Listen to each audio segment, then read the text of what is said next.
안녕하세요. 박영조 청각연구소 대표 청능청각사 박영조입니다.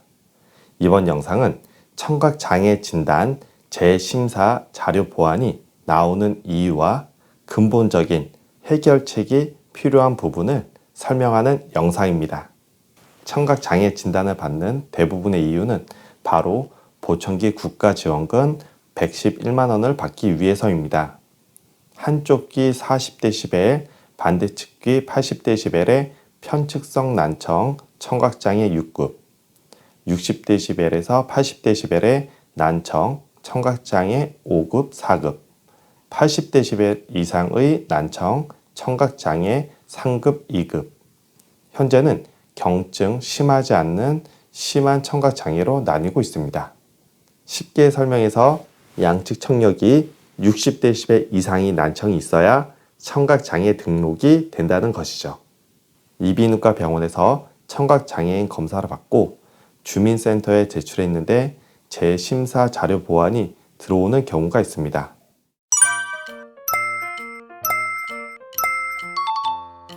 청각장애 진단 재심사 자료 보완이 왜 나오는지를 자세하게 설명해 드릴게요. 한 곳의 이비인후과 병원에서 약 2, 3주 동안 청력검사 이외에 ABR 뇌간 유발 반응 검사 1회를 받습니다. 그리고 검사 결과지를 등본상의 주민센터에 제출하고 국민연금공단에서 이 서류를 기반으로 심사를 하게 됩니다. 약 1개월 뒤 심사 결과가 문자 또는 우편으로 집에 도착하게 됩니다. 이때 청각장애 진단이 되었다, 안 되었다, 재심사 자료 보완 등 3가지 중에서 한 가지가 나옵니다.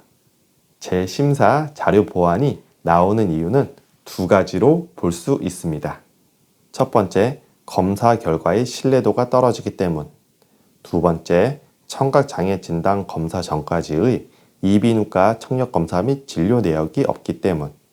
그렇게 재심사 자료 보완을 받았다면 다른 이비인후과 병원에서 청력검사 1회, ABR 뇌간 유발 반응 검사 1회를 받고 진료 기록지와 함께 주민센터에 다시 제출해야 합니다.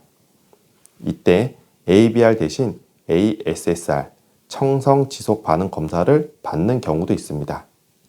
그리고 국민연금공단에서 재심사를 하고 결과를 우편으로 통보합니다. 이렇게 많은 검사와 50만 원 정도의 검사 비용을 들여서 자료 보완까지 했습니다. 하지만 청각장애 진단이 안 되는 경우가 많습니다.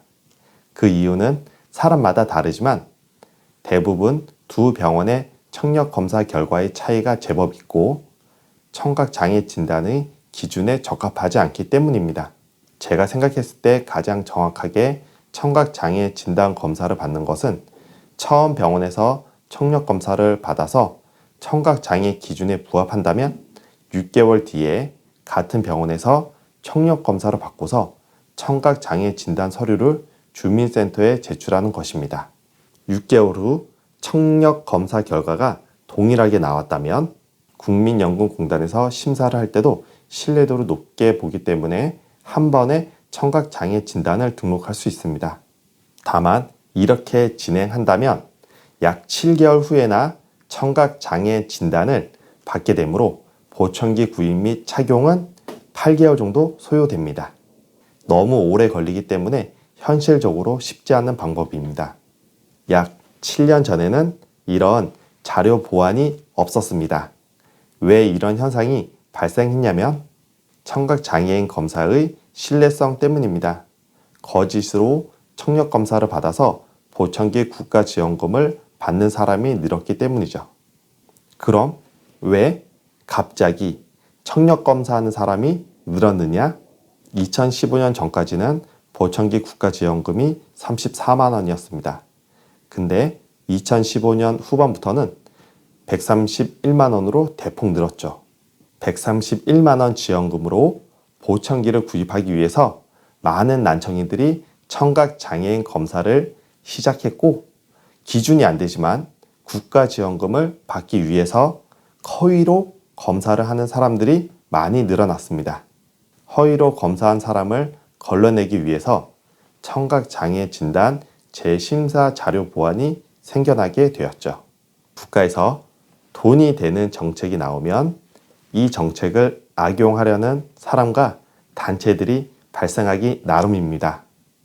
그렇게 정책 플러스 정책이 발생하고 결국에는 모두가 불평해지는 현상이 발생하는 것 같습니다. 제 생각입니다.